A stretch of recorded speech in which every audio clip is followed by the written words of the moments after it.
let's talk about the two ending cutscenes of the Modern Warfare 2 campaign. But before we jump into that, let me know in the comments what your thoughts are, and make sure to like and subscribe if you're enjoying the content. First, you have the introduction of Makarov, or the reference to Makarov, and then you see a cutscene with a group in a plane, which also references No Russian, which, as many of you know, is one of the most controversial Call of Duty missions of all time. So what do these mean? For starters, we'll cover the Makarov cutscene. So Makarov is referenced only in this cutscene, and then you can actually notice that there is a reference to Makarov in the No Russian cutscene, because when they receive the text, it does have an M at the top. However, there's no other reference to Makarov throughout the entirety of the campaign.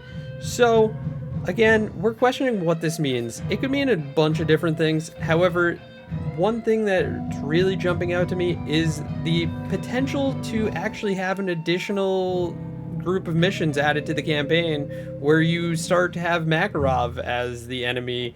And we could see that anytime in 2023, because we're not seeing another Call of Duty until 2024. Next up, we'll talk about the No Russian cutscene, which again, as I already stated, it's one of the most controversial missions in Call of Duty campaign history, which is pretty obvious as to why.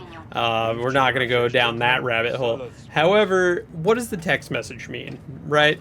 So we see the text message pop up. It says ready with a question mark, and then it says ready, and then it says no Russian. So it could mean a few things.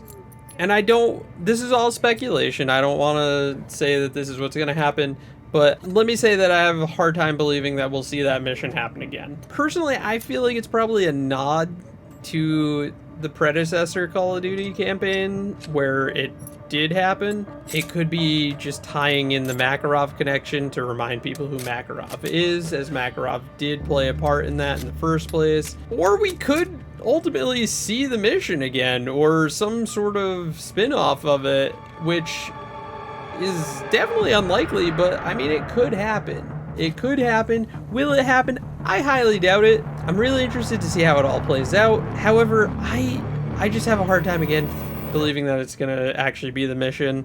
I feel like it's just kind of a nod to who Makarov is.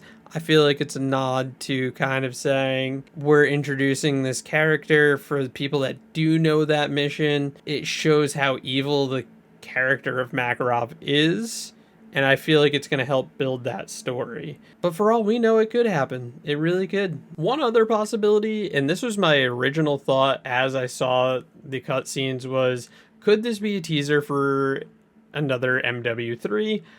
I don't think so. I don't think so, because I did, in fact, remember after the fact that we won't have a Call of Duty until 2024, and that was already kind of teased as being kind of another Infinite Warfare or Advanced Warfare-esque type of game.